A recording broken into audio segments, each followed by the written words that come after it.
So how to achieve a productive Ramadan? Allah subhanahu wa ta'ala says in the Quran, يَا أَيُّهَا الَّذِينَ آمَنُوا كُتِبَ عَلَيْكُمُ الصِّيَامُ كَمَا كُتِبَ عَلَى الَّذِينَ قَبْلِكُمْ لَعَلَّكُمْ تَتَّقُونَ. Allah has prescribed fasting in order to achieve taqwa, in order to achieve God consciousness. So, put in your minds, O Muslims, Ramadan is literally less than 10 days away now. Put in your minds, I am going to achieve taqwa, but how?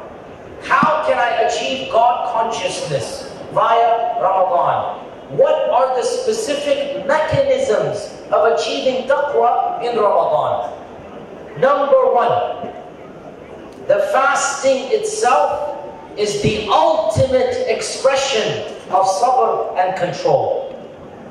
Because when you fast, you are literally conquering your animal instincts, your basic needs for food and water, and you will say, I am pleasing Allah over and above my actual needs to survive.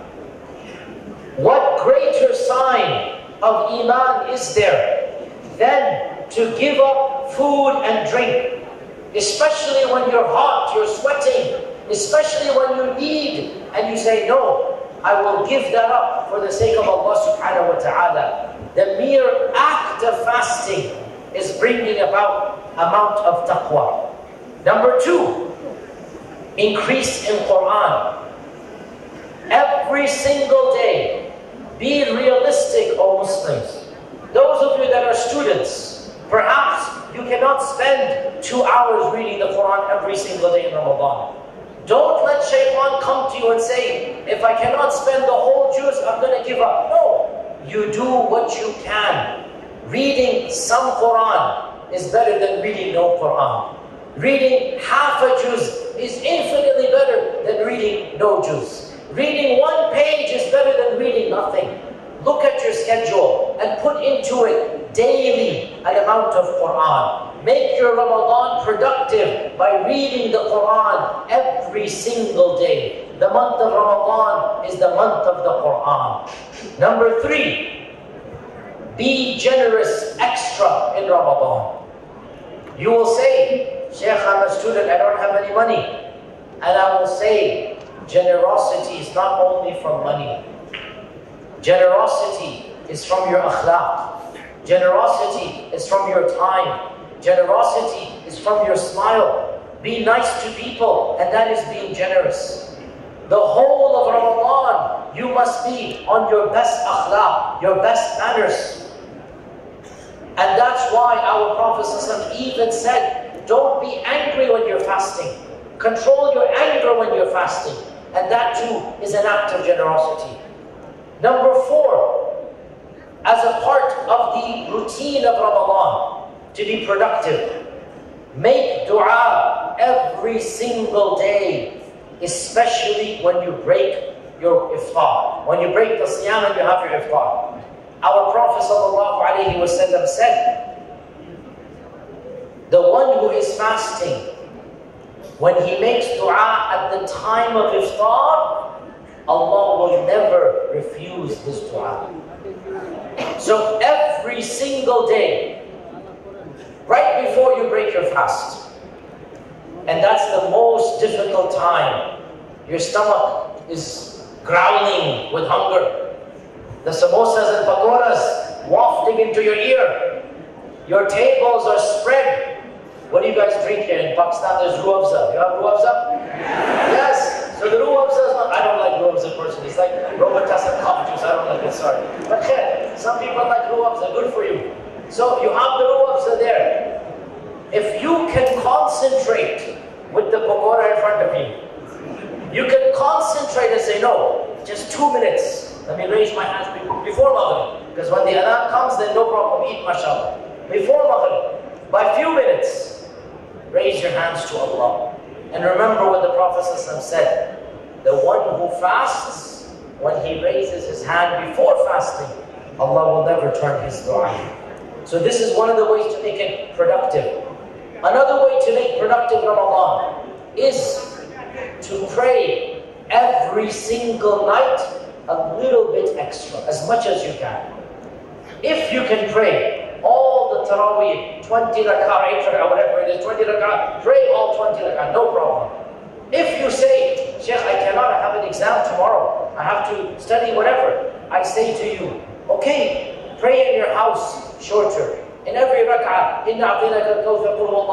but do something you don't do before Ramadan. Show Allah that you're trying to do something. And in that something, Allah will bless you.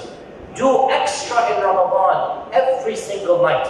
Our Prophet ﷺ said, whoever fasts the whole month of Ramadan shall have all of his sins forgiven.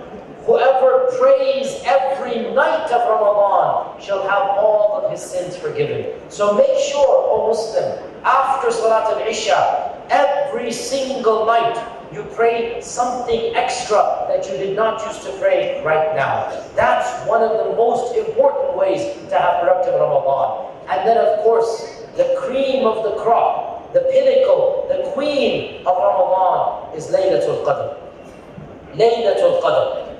On the last 10 nights, you must sacrifice on those nights more than you have sacrificed the whole year. You must do more on those 10 than you have done on any other occasion in the whole year. Even if you have an exam, then little bit more than the previous night you must do on that. I'm not saying don't study for the exam.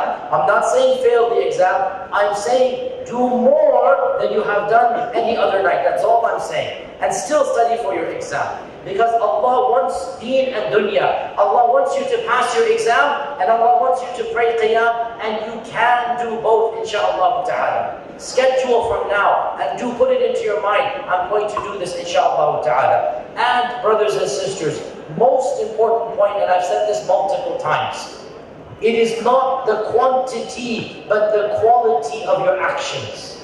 It is the quality. Allah knows how much time you have. Allah knows how much money you have. If you don't have that much time, but you still spend some time, that some time is more precious than the one who has all the time in the world and he spends a whole hour in Quran. Perhaps your 5 minutes of Quran is more precious than somebody else's 1 hour. So don't worry about the clock. Don't worry about the time. Worry about the quality. You do extra, whatever you can, and be consistent, and know that Allah subhanahu wa ta'ala will give you barakah when you show that level of consistency. And then of course the final point, which is of course always there, make dua to Allah to bless you with the most useful Ramadan, the most productive Ramadan. Make dua to Allah subhanahu wa ta'ala that Allah uses Ramadan to forgive all of your sins and to make it your best Ramadan. And make dua that Allah gives you many more Ramadans to come, and He causes us all to return to Him in a state of Iman. O Muslims in this great university, O Muslims who are the future of this land, I am heading out tomorrow, and Allah knows when I will come back to this city of Dhaka. So I want to conclude by telling you that insha'Allah ta'ala, the future of your country is bright, and that you insha'Allah ta'ala will carry the torch of this country.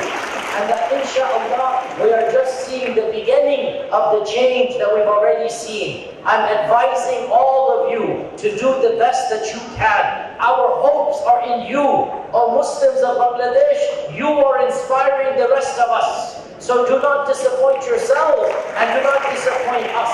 Rise up to the challenge.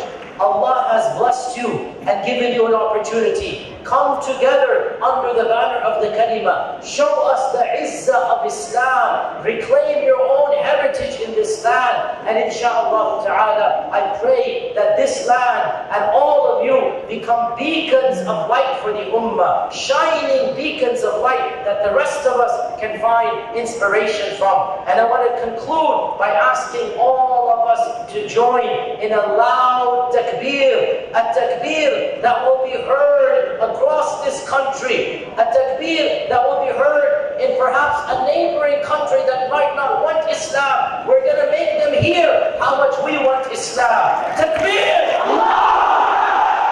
You guys can do better than this. Takbir! One more time, I want the walls to shake. Takbir!